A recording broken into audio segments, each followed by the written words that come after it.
Now we've got a Popsy fly swat raise from George. Now that would show strength. I'm in position on him, and I don't mind if Bruno goes all in now for 5-10 because it's very cheap. So I'm going to call in position and see if we can't take it off George if he misses. But I would think he's got some kind of hand here. That's going to be a bet without a doubt. So we'll bet. Now the problem here is George could come straight back over the top of us. So I think we'll just take the free card. We've got 2 overcards and the flush draw. I'd be happy to get them in here, but as we're getting it for cheap, we'll take it.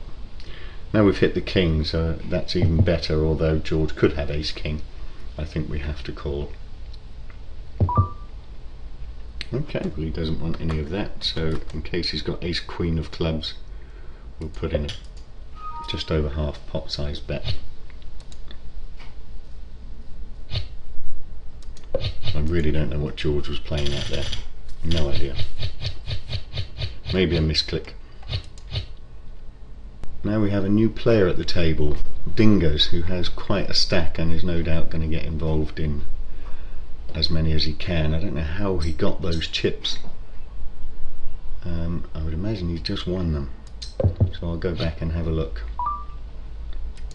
There was no raise pre-flop, so I can't put him on the ace, and I could try to steal it at that point, but I won't.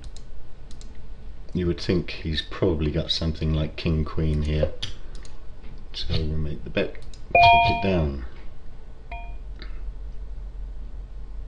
We've got king 9 in the cutoff on iPoker.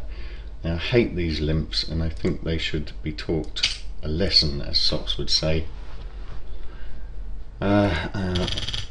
Going back to that hand, the push was with jack 9, which is fair enough. The king 9 takes it down from these limpers. What happened on the last hand, the raise from early position was with a pair of queens, a valid hand, called by a pair of 5s to hit the set, but then called by ace 9 from, is it from the small blind? No, from the button. But he's decided that ace 9 is good enough, even though there's betting going on before that. And the guy with the pair of 5s takes down the hand against ace 9 and a pair of queens, so unlucky to Abastumani. But that's why we play the small pairs, and hopefully one day I'll hit one.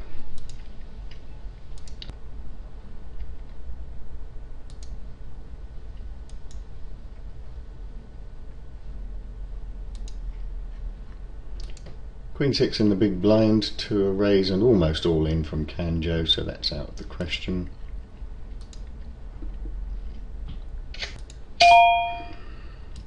Well, they're out in force today. I'll just show you the last hand that happened here on iPoker.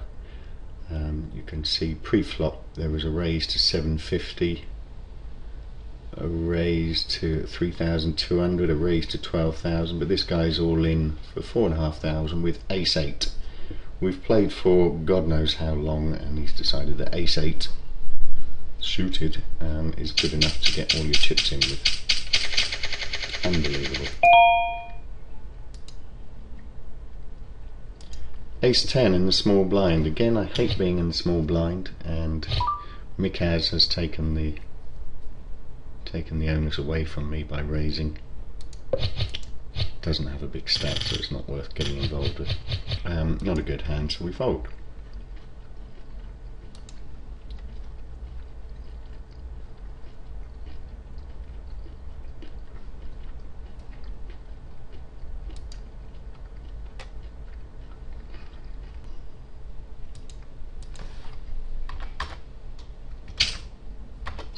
Trappy person. Jack Queen now on the big blind. Happy to check that one.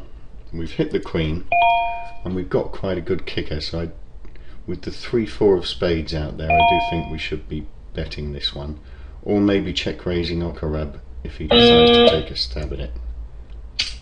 Okay, we've got a 300 bet, which seems a bit strange.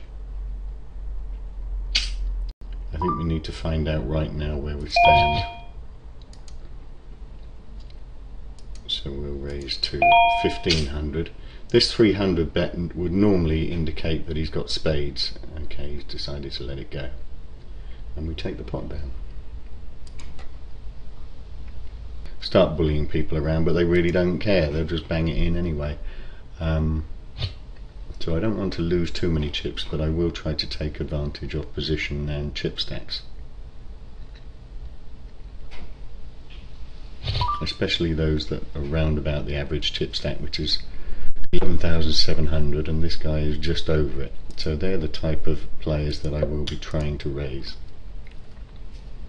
If he pushes back, obviously I need to let go.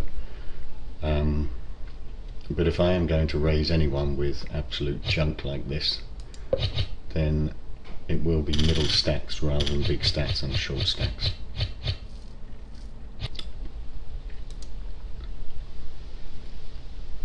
And the guy wasn't happy, so he's raised up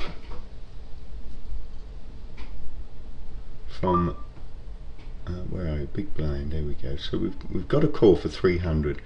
He's raised up to 900 from the big blind, which incidentally I don't think is enough with that amount in the pot. And WRX Tom has called. On the flop he's bet 1800, and for some reason WRX Tom has called with ace-7 of hearts. The flop is 3 of spades, queen of hearts, 6 of clubs. How the hell can he think he's ahead with ace-7 of hearts? The turn comes down the ace of, what's that? The ace of spades, and Abbas Dumani throws it all in for 3,700, and Tom has called. It's still an absolutely dreadful call once the ace hits. He's got ace-7, a kicker of 7. I have no idea how he can think he was ahead pre-flop, on that flop, or even on the turn, but he chose to go for it. Ladbrokes we raise up with Queen Jack, purely because we're getting to that stage of the game where hopefully we can pick up a few chips. Now he's middle stack. Now unless he's got a set, we should be able to take it away from him here. So we'll bet well over half the pot. Let him think that we've got an overpair, but if he's got the set, then he'll be pushing all in.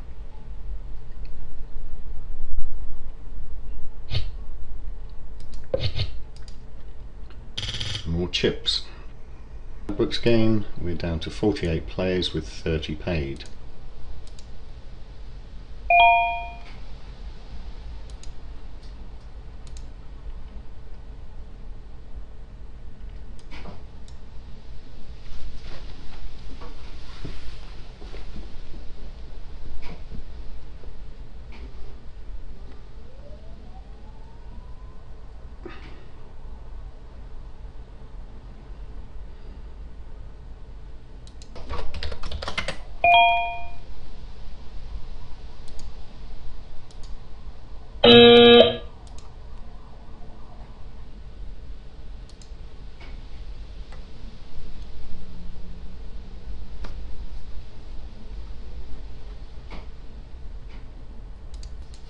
Ladbrokes, I've got a feeling here that this guy has just doubled up twice in a row with King King, which is quite unusual. So I look at the history.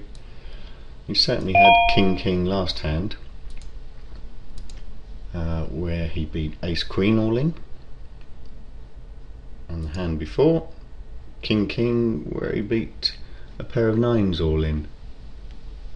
And I think they were actually the same cards: King of Diamonds, King of Hearts, followed by King of Diamonds, King of Hearts. Now that is quite spooky.